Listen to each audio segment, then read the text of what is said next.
നമ്മൾക്കൊക്കെ വലിയ ഞെട്ടലുണ്ടാക്കിയിട്ടുണ്ടോ എന്നറിയില്ല. പക്ഷേ ഞെട്ടലുണ്ടാക്കേണ്ട വാർത്തയാണ്. കൂട്ട ബലാത്സംഗ പരമ്പരയുടെ വാർത്തയാണ്. 13 വയസ്സ് തൊട്ട് 18 വയസ്സ് വരെയുള്ള 5 വർഷക്കാലം പല സ്ഥലങ്ങളിൽ വെച്ച് 62 പേർ ഒറ്റയ്ക്കും കൂട്ടമായും റേപ്പ് ചെയ്തുവെന്നാണ് കണ്ടെത്തൽ. കൗൺസിലിങ്ങിനിടെ യാദൃശ്ചികമായി പുറംലോകം അറിഞ്ഞതാണ്. അതിൽ കല്യാണം തീരുമാനിച്ച ആളുണ്ട്, കല്യാണം കഴിഞ്ഞ് 2 മാസമായ ആളുണ്ട്, മത്സ്യത്തൊഴിലാളി, ഓട്ടോ ഡ്രൈവർ, നാട്ടുകാർ, സഹപാഠികളൊന്നും വേണ്ട, വലിയൊരു സമൂഹം ഉപദ്രവിച്ചു എന്ന കാര്യം സ്ഥിരീകരിച്ച് FIR-ലേക്കും അറസ്റ്റിലേക്കും നീങ്ങുകയാണ് പോലീസ്. ഇതിനോടകം 28 പേർ അറസ്റ്റിലാണ്. സൂര്യനെല്ലിയും കവിയൂരും കിളിരൂരും വിതിരയും പൂവരണിയും ഒക്കെ കണ്ട കേരളത്തിന് ഒരു പക്ഷേ ആ വാർത്തയിൽ വലിയ ഞെട്ടലുണ്ടാവാനിടയില്ല. എന്തുകൊണ്ടാണ് പ്രബുദ്ധ കേരളത്തിലെ ഗ്യാങ് റേപ്പുകളുടെ ആവർത്തനം? പ്രിയ പ്രേക്ഷകർക്ക് എൻകൗണ്ടർ പ്രൈമിലേക്ക് സ്വാഗതം.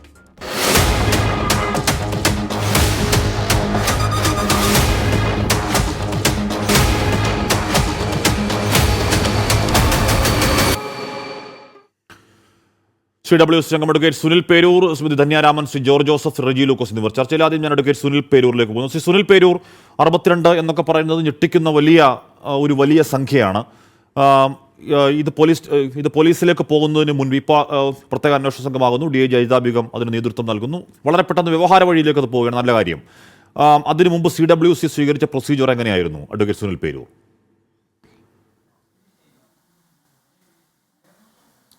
ഹാഷ്മി, ഈ കേസുമായി ബന്ധപ്പെട്ട് കുടുംബശ്രീയുമായി ബന്ധപ്പെട്ട സ്നേഹിത അവരുടെ കമ്മ്യൂണിറ്റി ഫെസിലിറ്റേറ്റർ മുഖേന വീടുകൾ സന്ദർശിച്ച സമയത്താണ് ഈ കുട്ടി തൻ്റെ ഒരു ദുരനുഭവം ഇവരോട് പറയുന്നു. അപ്പോൾ സ്വാഭാവികമായിട്ടും സ്നേഹിതയിൽ വരുന്ന ഒട്ടനവധി വിഷയങ്ങൾ, കുട്ടികളുമായി ബന്ധിപ്പിച്ച വിഷയങ്ങളൊക്കെ തന്നെയും സ്നേഹിത ചൈൽഡ് വെൽഫെയർ കമ്മിറ്റിയുമായിട്ടാണ് അത് കൂട്ടിയോജിപ്പിക്കുന്നത്. അപ്പോൾ അങ്ങനെ വരുന്ന വിഷയങ്ങളെല്ലാം തന്നെ, കുട്ടികളുമായി ബന്ധപ്പെട്ട വിഷയങ്ങളെല്ലാം തന്നെ ചൈൽഡ് വെൽഫെയർ കമ്മിറ്റി അത് പരിശോധിക്കുകയും അതിന് ഒരു താമസവുമില്ലാതെ ഉചിതമായ നടപടി സ്വീകരിക്കുകയാണ് ഞങ്ങൾ ചെയ്യാറുള്ളത്. അപ്പം അങ്ങനെ സ്നേഹിതയുടെ ചുമതലക്കാർ ഈ കുട്ടിയുമായിട്ട് CWCയിലെത്തുകയും കുട്ടിയെ ഞങ്ങൾ നേരിൽ കേൾക്കുകയും, അപ്പോൾ ആ നേരിൽ കേട്ടപ്പോഴാണ് ഇത് വളരെ ഗൗരവകരമായ ഒരു വിഷയമാണ് എന്ന ബോധ്യത്തിലേക്ക് വന്നു. അപ്പോൾ സ്വാഭാവികമായിട്ടും കുട്ടിയുമായിട്ട് സംസാരിച്ചതിൽ കുറേ വിവരങ്ങൾ കുട്ടി പറഞ്ഞു. പക്ഷേ അങ്ങനെ ഞങ്ങളോട് നേരിട്ട് പറയുക എന്നതിനേക്കാൾ ഉപരി ഒരു സൈക്കോളജിസ്റ്റിൻ്റെ തന്നെ, സാധാരണ ഞങ്ങളുടെ അടുത്ത് വരുന്ന കുട്ടികളുമായി ബന്ധിപ്പിച്ച വിഷയങ്ങൾ അത് കൗൺസിലിങ്ങിന് വിധേയമാക്കുമ്പോൾ സൈക്കോ സോഷ്യൽ കൗൺസിലറെയാണ് സാധാരണ ചുമതലപ്പെടുത്താറുള്ളൂ.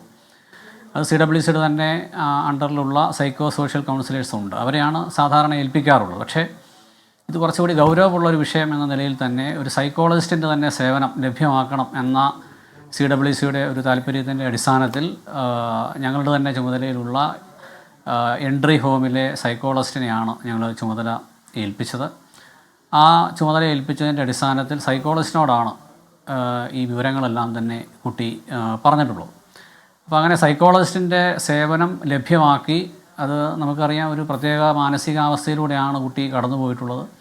അപ്പോൾ പെട്ടെന്ന് ഒരു ദിവസം കൊണ്ടോ 2 ദിവസം കൊണ്ടോ ഒന്നും ആ കുട്ടിയുടെ താൻ നേരിട്ട ദുരനുഭവങ്ങളെ സംബന്ധിച്ച് പറയാനൊരു പക്ഷേ ആ മാനസികമായ സമ്മർദ്ദവും മാനസിക പ്രയാസങ്ങളും അനുഭവിക്കുന്നുണ്ട് എന്ന് ഞങ്ങൾ കൂടി ബോധ്യപ്പെട്ടതിൻ്റെ അടിസ്ഥാനത്തിലാണ് ആ കുട്ടിക്ക് സാവകാശമായി തൻ്റെ വിഷമങ്ങളെല്ലാം ക്രമാനുഗതമായി പറയാനുള്ള ഒരു അവസരം ഉണ്ടാക്കി കൊടുക്കുകയാണ് ചൈൽഡ് വെൽഫെയർ കമ്മിറ്റി ചെയ്തത്. അതിൻ്റെ അടിസ്ഥാനത്തിലാണ് സൈക്കോളജിസ്റ്റിൻ്റെ ഒരു സേവനം ഞങ്ങൾ ലഭ്യമാക്കി കൊടുത്തത്. ആ സൈക്കോളജിസ്റ്റിനോടാണ് ഈ പറയുന്ന ആളുകളുടെ ഒക്കെ പേരുവിവരങ്ങളും മറ്റ് വിശദാംശങ്ങളും എല്ലാം കുട്ടി വെളിപ്പെടുത്തിയിട്ടുള്ളൂ. ധന്യരാമൻ, ഇവിടെ കുട്ടി ഇപ്പോഴത് പറയണമെങ്കിൽ നോക്കൂ, കുട്ടിയുടെ ഫോണിലേക്ക് നോക്കിയപ്പോൾ കുട്ടിയുടെ തന്നെ നഗ്ന ദൃശ്യങ്ങളടക്കം അവിടെയുണ്ട്. ഉറപ്പായും നഗ്ന ദൃശ്യങ്ങൾ കാണിച്ചു കൊടുത്തുള്ള ബ്ലാക്ക് മെയിലിംഗ് പീഡനം ഉണ്ടായിട്ടുണ്ടെന്ന് പോലീസ് സംശയിക്കുകയാണ്. ശ്രീ ധന്യാരാമൻ, നോക്കൂ, ഇവിടെ ഒരു പെൺകുട്ടി 13 വയസ്സ് മുതൽ 18 വയസ്സ് വരെ നിരന്തരം പീഡനങ്ങൾക്കിരയാകുന്നു. കുട്ടിയുടെ ഫോണിലേക്ക് കുട്ടിയുടെ തന്നെ നഗ്ന ദൃശ്യങ്ങൾ ആദ്യം സുബിൻ എന്ന് പറയുന്ന ഒരാൾ പീഡിപ്പിക്കുന്നു, നഗ്ന ദൃശ്യം പകർത്തുന്നു, അത് പലർക്കും അയച്ചു കൊടുക്കുന്നു. അയച്ചു കിട്ടിയവർ ഈ കുട്ടിക്ക് തന്നെ അയക്കുന്നു. ആ കുട്ടി അത് കാണിച്ച് ഭീഷണിപ്പെടുത്തി കൂട്ടബലാത്സംഗം. KSRTC ബസ് സ്റ്റാൻഡിനകത്തെ അവിടെ കിടന്ന സ്വകാര്യ ബസ്സുകൾ ബസ് സ്റ്റാൻഡിൽ കൊണ്ടുപോകുന്നു, മറ്റു ആൾക്കാർ വാഹനത്തിൽ കൊണ്ടുപോകുന്നു. 62 പേരെന്നൊക്കെ പറയുമ്പോൾ ഇത് ഈ കാലം അത്രയും ശരിയാണ്. ഇപ്പോൾ CWC ഇടപെടൽ അഭിനന്ദനാർഹമാണ്. അതിനുശേഷം നടപടി FIR അറസ്റ്റിലേക്ക് പെട്ടെന്ന് നടക്കും, നല്ല കാര്യം. പക്ഷേ ഈ പോയ 5 വർഷങ്ങളിൽ ഈ കുട്ടിക്ക് ഇതാരോടും പറയാൻ കഴിയാത്ത വണ്ണമുള്ള ഒരു സാമൂഹിക സാഹചര്യമില്ലേ? അതെന്തുകൊണ്ടാണെന്ന് ഗൗരവമായ ആലോചന ഉണ്ടാവണ്ടേ? തന്നെ നമുക്ക് എങ്ങനെയാണ് അറിയാൻ കഴിയുക ഇതുപോലെ മറ്റു പെൺകുട്ടികൾ എവിടെയൊക്കെ നീറി ഇല്ല എന്ന കാര്യം ഉറപ്പിക്കാൻ കഴിയുക? സത്യത്തിൽ സാമൂഹ്യ സാഹചര്യം പിന്നോക്കാവസ്ഥയിലുള്ള ആൾക്കാർക്കൊന്നും ഇതിനുള്ള സൗകര്യമില്ല. അവർ റേപ്പ് ചെയ്യപ്പെട്ട് കഴിഞ്ഞ് അല്ലെങ്കിൽ ഇത്തരം എന്തെങ്കിലും ദുരന്തം ഉണ്ടായി കഴിഞ്ഞതിന് ശേഷം മാത്രമേ പൊതുസമൂഹം അറിയാറുള്ളൂ എന്നുള്ള ആ സത്യം കേരളം അംഗീകരിക്കണം. ഈ കേരളത്തിൽ ഇത്രയും 100-110 വകുപ്പുകളും ഇത്രയും കോടി SC/ST വിഭാഗത്തിന് വേണ്ടി ഫണ്ടുകളും ഇത്രയും കമ്മീഷനുകൾ, യൂത്ത് കമ്മീഷൻ, SC/ST കമ്മീഷൻ, ഇവിടെ ഇല്ലാത്ത കമ്മീഷനുകളുണ്ടോ? ഇവിടെ ഇല്ലാത്ത സംവിധാനങ്ങളുണ്ടോ? ഇത്രയൊക്കെ ഉണ്ടായിട്ടും CWC ഉണ്ട്, ചൈൽഡ് റൈറ്റ്സ് കമ്മീഷൻ ഉണ്ട്, ലക്ഷങ്ങൾ സാലറി വാങ്ങിക്കൊണ്ട് പോകുന്ന ആൾക്കാരുണ്ട്. അപ്പോൾ ഇവരുടെയൊക്കെ മുന്നിലേക്ക് ഒരു വിക്ടിം എത്തിയാൽ മാത്രമേ അത് നടപടിയെടുപ്പിക്കാൻ മാത്രമേ ഇവരെ കൊണ്ടൊക്കെ സാധിക്കുകയുള്ളൂ. ആ ഒരു സംവിധാനം മാത്രമേ കേരളത്തിലുള്ളൂ എന്ന് അംഗീകരിക്കണം. ഇവിടെ എത്രയോ രാഷ്ട്രീയ പാർട്ടികളുണ്ട്, അവരുടെ യുവജന സംഘടനകളുണ്ട്, മഹിളാ അസോസിയേഷനുകളുണ്ട്, സ്ത്രീകൾക്ക് വേണ്ടിയുള്ള കൂട്ടായ്മകളുണ്ട്. ഇതിലൊന്നും ഒരു പട്ടികജാതി കുടുംബത്തിൻ്റെ 7 അയലക്കത്തൂടെ പോകാനായിട്ടുള്ളവർക്ക് ഈ കുടുംബത്തെക്കുറിച്ച് അറിയാനായിട്ട് സാധിച്ചില്ല. ആ കുട്ടിയെ പഠിപ്പിക്കുന്ന അധ്യാപകർ, സുഹൃത്തുക്കൾ, അതുപോലെ തന്നെ പിന്നെ അവർ ഇടപെട്ട് നിൽക്കുന്ന ആ ഒരു സ്പേസിൽ ചുറ്റുമുള്ള ആൾക്കാരൊക്കെ തന്നെ ഒന്ന് പൊതുവൽക്കരിച്ച് പറഞ്ഞാൽ ചുറ്റും നിൽക്കുന്ന ആൾക്കാരൊക്കെ എന്താണ് ഈ പറഞ്ഞ പരിശീലനം ഉണ്ടെന്ന് പറഞ്ഞു, നമുക്ക് ഉറപ്പില്ല, കോച്ചുമാരുണ്ടെന്ന് പറയുന്നു, സഹപാഠികളുണ്ടെന്ന് പറയുന്നു, സീനിയേഴ്സ് ഉണ്ടെന്ന് പറയുന്നു, മത്സ്യത്തൊഴിലാളി, ഓട്ടോറിക്ഷ തൊഴിലാളി എന്ന് പറഞ്ഞാൽ നാട്ടുകാർ, ഈ പെൺകുട്ടിക്ക് ചുറ്റും നിന്ന മനുഷ്യരൊക്കെ ഈ പെൺകുട്ടിയെ ഇത്തരത്തിൽ സമീപിച്ചു. അതാരും നാട് പറഞ്ഞു, നാട്ടുകാർ പറഞ്ഞു, സ്കൂൾ പറഞ്ഞില്ല, ആരും പറഞ്ഞില്ല. അതെന്തൊരു നാടാണത് അങ്ങനെയാണെങ്കിൽ? ഏറ്റവും പിന്നോക്ക അവസ്ഥയിലുള്ളതെന്ന് പറഞ്ഞാൽ ജാതി കൊണ്ടും സാമ്പത്തികം കൊണ്ടും സാമൂഹ്യ സാഹചര്യങ്ങൾ കൊണ്ടും എല്ലാം പിന്നോക്കം നിൽക്കുന്ന ഒരു ചെറിയ വീടുള്ള ഒരു കുടുംബം. അവർ കൂലിപ്പണിയെടുത്ത് ജീവിക്കുന്ന ആൾക്കാരാണ്. അവരുടെ അച്ഛന് ഫോൺ കൃത്യമായിട്ട് ഉപയോഗിക്കാൻ അറിഞ്ഞൂടാ. അപ്പോൾ ഒരു കുട്ടിയെ ആദ്യം ഒരു പയ്യൻ വന്ന് കാട്ടിലേക്ക് കൊണ്ടുപോയി അവിടുന്ന് ആദ്യം റബ്ബർ തോട്ടത്തിൽ വെച്ച് റേപ്പ് ചെയ്ത ശേഷം അവളുടെ വീഡിയോ എടുത്ത് ആ വീഡിയോ അവനാണ് പുറത്തേക്ക് ഇട്ട് ഇങ്ങനെ ഒരു കുട്ടി ഇവിടെ ഉണ്ടെന്ന് മറ്റുള്ളവർക്ക് അവളുടെ നമ്പറും അവളെയും ഷെയർ ചെയ്ത് കൊടുത്ത് ഈ വീഡിയോ ഉപയോഗിച്ചാണ് ഈ കുഞ്ഞിനെ അവരെല്ലാവരും തന്നെ സെക്ഷൽ അബ്യൂസ് ചെയ്തിട്ടുള്ളത്. അപ്പോൾ നാളെ ഒരു ഭാവി താരമാകേണ്ട, ഒരു കായിക താരമാകേണ്ടിരുന്ന കുട്ടി അത് തകർന്നടിഞ്ഞ് അതിൻ്റെ ജീവിതം എങ്ങും എത്താതെ ആയിപ്പോയി. ഒന്ന് ഓർത്ത് നോക്കി, ഇത് പൊതുസമൂഹത്തിൽ ഏതെങ്കിലും ഒരു സമുദായത്തിനാണ് ഇങ്ങനെ സംഭവിച്ചിരുന്നെങ്കിൽ ഇന്ന് കേരളം കത്തത്തില്ലേ? ഇവിടുത്തെ രാഷ്ട്രീയ നേതാക്കളെ വെറുതെ ഇരിക്കും, ആ സമുദായ അംഗങ്ങൾ വെറുതെ ഇരിക്കും. എത്ര പേരെ അവരിപ്പോൾ വീട് കയറി തല്ലിയിട്ടുണ്ടാവും. ഞങ്ങളിപ്പോൾ തിരിച്ച് തല്ലാൻ തുടങ്ങി, നിങ്ങളിപ്പോൾ എന്ത് ചെയ്യും? ഇപ്പം പോലീസുകാർ ഞങ്ങളെ മാവോയിസ്റ്റുകളാക്കി കളയും. ഞങ്ങൾക്ക് പ്രതികരിക്കാൻ പറ്റത്തില്ല. ഇപ്പം ഞങ്ങൾ സംസാരിക്കുന്ന ആൾക്കാർ തന്നെ മാവോയിസ്റ്റുകളാണെന്ന് പറയും. അതുകൊണ്ടാണ് ഇപ്പോൾ ഈ കഴിഞ്ഞ പിണറായി വിജയൻ സർക്കാരിൻ്റെ 1ാം സർക്കാർ വളരെ ഗംഭീരമായിട്ട് പോലീസ് ഡിപ്പാർട്ട്മെൻറ്റ് ഞങ്ങളെ സപ്പോർട്ട് ചെയ്തു. ജനമൈത്രി ഉണ്ടായിരുന്നു. ഞങ്ങൾ ഓരോ കോളനികളിലേക്കും കയറിപ്പോയി. 7500 കോളനികളിൽ കവർ ചെയ്ത ഒരാളാണ് ഞാൻ. അത്രയും കോളനികളിലെ മനുഷ്യരുമായിട്ട് എനിക്ക് ബന്ധമുണ്ട്. എന്തെങ്കിലും ഒരു വിഷയം വന്നാൽ ഉടനെ പൊതുസമൂഹം അറിയുന്നുണ്ട്. അവർക്ക് അവരുടെ പഞ്ചായത്ത് മെമ്പറൊക്കെ ആയിട്ട് ബന്ധമുള്ള ഒരു സ്പേസ് ആക്കി നമ്മളതിനെ മാറ്റിയെടുത്തിട്ടുണ്ട് ഒരുപാട് ഇടങ്ങളിൽ. പക്ഷെ ഇപ്പം നോക്കൂ, ഇപ്പോൾ ഈ ഒരു കുടുംബത്തിന് ഈ പത്തനംതിട്ട എന്നൊക്കെ പറയുന്ന കുടിയേറ്റ ജില്ല, അല്ലെങ്കിൽ ഇത്രയും മനുഷ്യരുള്ള ജില്ല, അവിടെ മന്ത്രിയുണ്ട്, അവിടെ ഇത്രയും വനിതാ ശിശുക്ഷേമ വികസന വകുപ്പുകളുണ്ട്, എന്തെല്ലാം സംവിധാനങ്ങൾ ഉണ്ടായിട്ട് എന്ത് കാര്യം? ഈ കുഞ്ഞിനെ ഇത്രയും 5 വർഷം മിസ്യൂസ് ചെയ്തിട്ട് അതിനെ ഇത്രയും അത് സ്ട്രെസ്സും താങ്ങിക്കൊണ്ട് നിൽക്കേണ്ടി വന്നില്ലേ? ആലോചിച്ച് നോക്കൂ തന്നെ. ഇത് ഇപ്പൊ ഈ 62 എന്ന് പറയുന്നത് CWC വെറുതെ അങ്ങ് പറയുന്നതല്ല, ഈ കുട്ടിയുടെ ആരോപണവുമല്ല. CWCക്ക് മുന്നിൽ പറയുന്നത് അഡ്വക്കേറ്റ് സുനിൽ പറയുന്നത് പോലെ CWCക്ക് മുന്നിൽ ഇത് പറയുന്നു. അവരത് ഒരു സൈക്കോളജിസ്റ്റ് മുന്നിൽ വെക്കുന്നു. സൈക്കോളജിസ്റ്റോട് കുട്ടി കാര്യങ്ങൾ സംസാരിക്കുന്നു. കുട്ടി ഡയറി കുറിപ്പ്, ഫോൺ. അപ്പോൾ ഈ 62 എന്ന് പറയുന്നത് ഒരു സാങ്കല്പിക കണക്കല്ല. 5 വർഷങ്ങളിൽ 62 പേർ കുട്ടി അവിടെ ഇവിടെയും കൊണ്ട് ഉപദ്രവിക്കുക, അത് ദൃശ്യമെടുത്ത് കൈമാറുക. എന്നിട്ട് ഇപ്പൊ ഞാൻ പറഞ്ഞത്, ഇപ്പോൾ ആ കുട്ടി സ്കൂളിൽ പോകുന്നുണ്ടാവില്ല, സ്കൂളിൽ പോകുമ്പോൾ ആ കുട്ടിയുടെ മുഖം കണ്ടു അധ്യാപിക തോന്നണ്ടേ? എന്ത് പറ്റി കുഞ്ഞിന് എന്ന് തോന്നണ്ടേ? അങ്ങനെ തോന്നാത്ത അധ്യാപകരാണോ? അങ്ങനെ തോന്നാത്ത കൗൺസിലർമാരാണോ? അങ്ങനെ തോന്നാത്ത മനുഷ്യരാണോ? അതെന്താണത് തന്നെയാണ്. അതായത് ഈ ഞങ്ങളിപ്പോൾ 2010 മുൻപേ ഒരു തവണ ഞങ്ങളെ ഈ ജനാധിപത്യ മഹിളാ അസോസിയേഷൻ എന്ന് പറയുന്ന CPMന്റെ ഒരു സംഘടനയുണ്ട്. അതിൽ PK ശ്രീമതി ടീച്ചർ ഞങ്ങളെ ഒരു തവണ പിന്തുണച്ചു. ആ ടീച്ചറാണ് ആദ്യം ഈ ആദിവാസി കുഞ്ഞുങ്ങളെ ഇതുപോലെ റേപ്പ് ചെയ്യുന്നുണ്ടെന്നും അവിവാഹിത അമ്മമാരെ സെറ്റിൽമെന്റുകളിൽ പെരുകുന്നു എന്നും ആദ്യം പൊതുസമൂഹത്തെ ഞങ്ങൾ പറഞ്ഞ ആരും വിശ്വസിക്കില്ല, ഞങ്ങൾ പറഞ്ഞ ആരും അംഗീകരിക്കത്തുമില്ല. അന്നത്തെ കാലത്ത് ഞങ്ങളൊന്നും ഇങ്ങനെ മാധ്യമത്തിൽ വന്ന് സംസാരിക്കാൻ പ്രാപ്തര് പോലും അല്ലായിരുന്നു അന്ന്. ആ സമയത്ത് PK ശ്രീമതി ടീച്ചർ ഞങ്ങളെ ഒന്ന് സപ്പോർട്ട് ചെയ്തതിൻ്റെ അടിസ്ഥാനത്തിലാണ് ഞങ്ങളൊക്കെ പിന്നീട് ഈ വിവരം പുറത്തറിയുന്നതും ഞങ്ങൾ ഈ കോളനികളിലേക്ക് കയറി പോകുന്നതും. 1137 റേപ്പ് കേസാണ് 2010-11 പീരീഡുകളിൽ ഒറ്റയടിക്ക് കേസെടുത്ത് തീർത്തത്. അപ്പം അതിനുശേഷം പോലീസ് ഡിപ്പാർട്ട്മെൻറ്റ് ഞങ്ങളെ വളരെയധികം സഹായിച്ചു. ഈ 2ാം പിണറായി വിജയൻ സർക്കാർ വന്നപ്പോൾ ആദ്യത്തെ 2 വർഷം പോലീസ് ഡിപ്പാർട്ട്മെൻറ്റ് ഞങ്ങളെ ഒരു കേസും പരിഗണിച്ചില്ല എന്നല്ല, ഭയങ്കര ദ്രോഹമാണ് ഞങ്ങളെടുത്ത് ചെയ്തത്. അത് തുറന്ന് പറയുന്നതിന് എനിക്ക് യാതൊരു മടിയില്ല. ഞാനത് P ശശിയേട്ടൻ്റെ അടുത്ത് ഞാനത് പറഞ്ഞതാണ്. മുഖ്യമന്ത്രിയുടെ പൊളിറ്റിക്കൽ സെക്രട്ടറി അടുത്ത് ഞാൻ പറഞ്ഞു, ഞങ്ങൾ ചെയ്തുകൊണ്ടിരിക്കുന്ന കാര്യം, ഈ സെറ്റിൽമെൻറ്റിൽ പോകുന്ന കാര്യം നിങ്ങൾ അതെങ്കിലും ഞങ്ങൾക്കൊന്ന് അനുവദിക്കൂ. കാരണം ഞങ്ങൾക്ക് ഒറ്റയ്ക്ക് പോകാൻ പറ്റൂല. ഒറ്റയ്ക്ക് പോയാൽ ഒന്ന് സുരക്ഷിതത്വത്തിന്റെ പ്രശ്നമുണ്ട്. ആരൊറ്റയ്ക്ക് കാടും മേടും കയറിപ്പോവും? എനിക്ക് ഒറ്റയ്ക്ക് പോകാൻ പറ്റില്ല. അപ്പോൾ ജനമൈത്രി പോലീസ് കൂടെ വേണം, ഞങ്ങൾക്ക് ആ സപ്പോർട്ട് വേണം. പിന്നെ പോലീസിന്റെ സുരക്ഷ ഊരിലുള്ളവർക്ക് ആവശ്യമുണ്ടെങ്കിൽ അതും കൊടുക്കണം, കോളനികളിലുള്ളവർക്ക് ആവശ്യമുണ്ടെങ്കിൽ അതും കൊടുക്കണം. അങ്ങനെ റിക്വസ്റ്റ് ചെയ്തിട്ട് പോലും ആ 2-2.5 വർഷം, ഇപ്പം ഇനി മനോജ് എബ്രഹാം വന്ന ശേഷം ഇനി ഒരുപക്ഷെ പിന്തുണ കിട്ടുമെന്ന് ഞാൻ വിശ്വസിക്കുന്നു. കഴിഞ്ഞ ആ പീരീഡിൽ ഞങ്ങളുടെ യാത്രകളും ഞങ്ങളുടെ ചലനങ്ങൾ പോലും ഇവിടുത്തെ RSSകാർക്ക് വേണ്ടിയിട്ട് അവർക്ക് കോളനി കയറാൻ വേണ്ടി ഞങ്ങളെയൊക്കെ കോളനിയിൽ നിന്ന് പുറത്താക്കി എന്നുള്ള ആ സത്യം കേരളം മനസ്സിലാക്കണം. അതുകൊണ്ട് ഞങ്ങൾക്കുണ്ടായ നഷ്ടമാണ് ഞങ്ങളുടെ മനുഷ്യരെ അടുത്തറിയാനും സംസാരിക്കാനും ഇടപഴകാനും ഇവിടെ നിന്ന് എത്തിപ്പെടാനും ഞങ്ങൾക്ക് സാധിച്ചില്ല. സർക്കാർ ഞങ്ങൾക്ക് 5 പൈസ തരണ്ട, സർക്കാരിൻ്റെ വാഹനം ഞങ്ങൾക്ക് വേണ്ട, ഞങ്ങൾക്കുണ്ടത്. ഞങ്ങൾ പിരിവെടുത്തിട്ടാലും ഞങ്ങളുടെ കോളനികളിൽ ഞങ്ങൾക്ക് പോയിക്കോളാം. പക്ഷേ ഈ പോയാൽ ഞങ്ങളെ ഒന്ന് ഞങ്ങൾക്ക് സുരക്ഷിതത്വം വേണം. രണ്ടാമത്തെ കാര്യം, ഞങ്ങളെ മാവോയിസ്റ്റ് ആക്കുന്നതിൽ നിന്ന് ഒഴിവാക്കണം. കാരണം ചെറിയ ചെറിയ വിഷയങ്ങളിലല്ല ഞങ്ങൾ ഇടപെടുന്നത്. ഇതൊക്കെ ഞങ്ങളെ സംബന്ധിച്ചുള്ള വലിയ വലിയ കോടികളുടെ വിഷയങ്ങളാണ്. ഗുരുതര എന്തുകൊണ്ടാണ് തന്നെ ഈ മാവോയിസ്റ്റ് ആക്കുന്നു ആരോപണം താങ്കൾ ആവർത്തിക്കുന്നത് എന്തുകൊണ്ടാണ്? അല്ല, ഈ മാവോയിസ്റ്റ് ആക്കുന്നു ആരോപണം താങ്കൾ ആവർത്തിക്കുന്നത് എന്തുകൊണ്ടാണ്? അത് എനിക്കെതിരെ നിങ്ങൾ ഹാഷ്മി ഒന്ന് ഓർത്ത് നോക്ക്. ഞാൻ സത്യത്തിൽ ഞാൻ ഈ സാമൂഹ്യ രംഗത്ത് ഒരിക്കലും വരണമെന്ന് വിചാരിച്ച ആളെ അല്ല. കാരണം എൻ്റെ അച്ഛനൊരു ദളിത് നേതാവായിരുന്നു. അദ്ദേഹം രാജ്യദ്രോഹ കുറ്റത്തിന് ജയിലിനകത്ത് കിടന്നിട്ടുണ്ട്.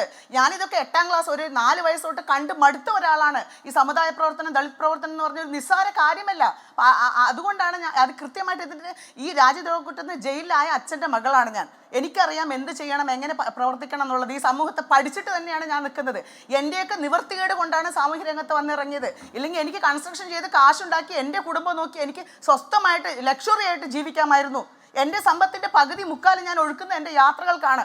ഒരു മാസം 60,000 തൊട്ട് 80,000 വരെ എൻ്റെ വണ്ടിക്ക് ഞാൻ ഡീസൽ അടിക്കുന്നുണ്ട്. അത്രയും യാത്രയാണുള്ളത്. നിങ്ങൾ ആരും മാധ്യമങ്ങളും പോലീസും അറിയുന്നതിന് മുമ്പ് ഓരോ സെറ്റിൽമെന്റിന് വിവരം ഞങ്ങളാണ് പോലീസിന് കൊടുക്കുന്നത്. ചെയ്യുമ്പോൾ ഞങ്ങൾക്ക് സർക്കാർ ആ പിന്തുണ തരണം. ഒരു കാര്യം കൂടെ ഹാഷ്മി, ബിഗ് ബോസിലെ ശോഭ വിശ്വനാഥോ, ആ സ്ത്രീ പോയിട്ട് ആദിവാസി വകുപ്പിൽ പോയിട്ട് അവള് 1 കോടി രൂപ വാങ്ങിച്ചു. അവള് പോയപ്പം ആദിവാസി പെൺകുട്ടികൾക്ക് മാസ്ക് തയ്ച്ചു കൊടുക്കാനാണെന്ന് 1 കോടി രൂപ സ്പോട്ടിൽ സർക്കാർ ഡിപ്പാർട്ട്മെന്റ് എടുത്തു കൊടുത്തു.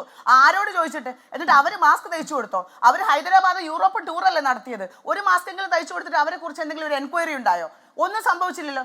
ഞങ്ങളുടെ പൈസ മുടക്കി പോകുമ്പം, ഞങ്ങളുടെ ആൾക്കാരെ സുരക്ഷിതരാക്കാൻ പോകുമ്പം ഞങ്ങൾക്ക് സുരക്ഷിതത്വം വേണം. ഞങ്ങൾക്ക് സർക്കാരിന്റെ 10 പൈസ വേണ്ട. ഞങ്ങൾ എങ്ങനെയെങ്കിലും ഞങ്ങളുടെ ആൾക്കാരെ ഞങ്ങൾ സുരക്ഷിതരാക്കിക്കോളാം. ഈ 10 വകുപ്പ് എടുക്കുന്ന പണിയാണ് ഞങ്ങളൊക്കെ എടുക്കുന്നത്. ശരിയാണ്. ഇതൊക്കെ കേരളത്തിൽ എത്രത്തോളം അറിയാം എന്നുള്ളത് അറിയില്ല. ഞാൻ പോലും അജ്ഞനാണ് ആ കാര്യങ്ങൾ. ഞാൻ എത്താം തന്നെയാണ്. ശ്രീ ജോർജ് ജോസഫ്, നമ്മൾ സൂര്യനെല്ലി കണ്ടു. 40 ദിവസം നിരന്തരം പറഞ്ഞു പൂർത്തിയാക്കും തന്നെയാണ്. ഹാഷ്മി, എങ്ങനെയാണെന്ന് അറിയാമോ? ഇപ്പോൾ ഒരു മൈനർ ആയിട്ടുള്ള ഒരു കുട്ടി റേപ്പ് ചെയ്യപ്പെടുന്നു, 15 വയസ്സുള്ള ഒരു പെൺകുട്ടി റേപ്പ് ചെയ്യപ്പെടുന്നു. അമ്മ മാനസിക രോഗിയാണ്. അപ്പം നമ്മൾ ആദ്യം അവിടെ എത്തുന്നു. അവർക്ക് പോലീസിന് കുഞ്ഞുങ്ങളെ വാഹനത്തിൽ കയറ്റാൻ പറ്റില്ല, പോലീസ് വണ്ടിയിൽ. അപ്പം നമ്മൾ വണ്ടി കൊടുക്കണം, അവർക്ക് FIR ഇടണം, മജിസ്ട്രേറ്റ് എടുത്ത് 164 എടുക്കാൻ കൊണ്ടുപോകണം, മെഡിക്കൽ എടുക്കാൻ കൊണ്ടുപോകണം. ചിലപ്പോൾ കണ്ടിന്യൂസ് ആയിട്ട് സൈക്യാട്രിക് ട്രീറ്റ്മെൻറ്റ് വേണ്ടി വരും. അവരെ അങ്ങോട്ടും ഇങ്ങോട്ടും ഈ തിരുവനന്തപുരത്ത് നിന്ന് പോയി കാസർഗോഡ് അടൂർ വരെ ഞാൻ ഇതുപോലെ ഇവിടുന്ന് വണ്ടിയും കൊണ്ടുപോയി കുഞ്ഞുങ്ങളെ ഞാൻ സ്റ്റേ ചെയ്താണ് അവർക്ക് സൈക്യാട്രിക് കൗൺസിലിംഗ് കൊടുത്ത് പ്രഗ്നൻ്റ് ആയിപ്പോയ കുട്ടികളെ മുഴുവൻ വകുപ്പുകളെയും വിളിച്ചു ചേർത്ത് ആ കുഞ്ഞിന് അബോർഷൻ കൂടെ ചെയ്തു കൊടുത്തു. കാരണം ആ കുഞ്ഞ് അത്രയും മാനസിക രോഗിയായിരുന്നു. അപ്പം ഞങ്ങളെ ഒരിക്കൽ സർക്കാരിൻ്റെ ഭാഗമല്ലേ ഞങ്ങളൊക്കെ? എന്തെങ്കിലും ഞങ്ങളൊക്കെ അംഗീകരിക്കാൻ സർക്കാർ തയ്യാറായിട്ടുണ്ടോ? ഈ 100 എൻക്വയറി ഇടുന്നതല്ലാതെ ഞങ്ങളൊക്കെ എന്ത് ചെയ്യുന്നു എന്നുള്ളത് സർക്കാർ അന്വേഷിച്ചിട്ടുണ്ടോ? ഞങ്ങൾക്കെതിരെ 100 എൻക്വയറി ഇടാൻ മാത്രമേ ഇവർക്കൊക്കെ സാധിക്കുള്ളൂ. ചോദ്യമാണ് രാഷ്ട്രീയ കേരളക്കോ മാധ്യമപ്രവർത്തകർക്കോ മാധ്യമങ്ങൾക്കോ ഒക്കെ ഈ പറയുന്ന കാര്യങ്ങൾ എത്രത്തോളം അവർക്ക് അറിവുണ്ട്, ആ എഫർട്ടുകൾ എന്ന കാര്യം എനിക്ക് സംശയമാണ്. ഞാൻ എത്താം തന്നെയാണ്. ശ്രീ ജോർജ് ജോസഫ്, നമ്മൾ സൂര്യനെല്ലി കണ്ടു. അന്ന് 40 ദിവസം നിരന്തര പീഡനമാണ്. അന്ന് 16 വയസ്സുള്ള പെൺകുട്ടിയാണ്. അന്ന് ഹൈക്കോടതി ഡിവിഷൻ ബെഞ്ച് പറഞ്ഞത് ഈ പെൺകുട്ടിയുടെ മൊഴി അവിശ്വസനീയമാണ് എന്ന് പറഞ്ഞു തള്ളുന്നു. പിന്നെ സുപ്രീം കോടതി പോകുന്നു. പിന്നെ വീണ്ടും ഡിവിഷൻ ബെഞ്ച് ചേരുന്നു. അത് ശിക്ഷിക്കപ്പെട്ട നമ്മൾ കണ്ടു. നമ്മൾ തീർന്നു അവിടെ അവസാനം. നമ്മൾ കേരളം കണ്ട പ്രധാനപ്പെട്ട ഒരു ഗ്യാങ് റേപ്പാണ്.